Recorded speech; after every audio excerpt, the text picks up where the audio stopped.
This new display that you see here is celebrating a long-standing Omaha neighborhood. 6 News' Aaron Hartley shares the significance behind the artwork and how it all came together.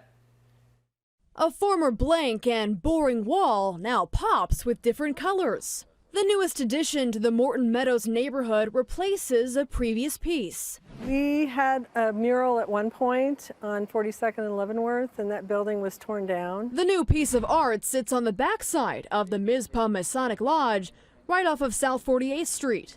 Lodge leaders reached out to neighbors wanting a mural of their own. We didn't want the mural to be about our lodge and who we are and celebrate Mizpah. We said, hey, we've got this building, but let's make the mural about the community and celebrate the neighborhood. After coordinating with the South Omaha Mural Project, this is the finished product.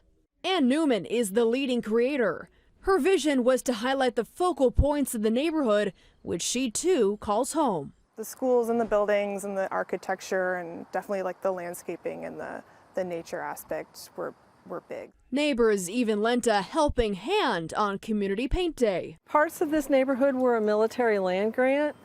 The part I live in was. People are really proud of their lawns and their trees, and it's a very gardening neighborhood, I believe. Lodge members and surrounding neighbors hope it paints the story of what their streets have to offer. It brought, the neighborhood, the lodge, and the artists together, and it's really been a great partnership. On your side, Aaron Hartley, 6 News. The neighborhood is officially unveiling the mural tomorrow at 3:30, and then it'll be followed by a block party.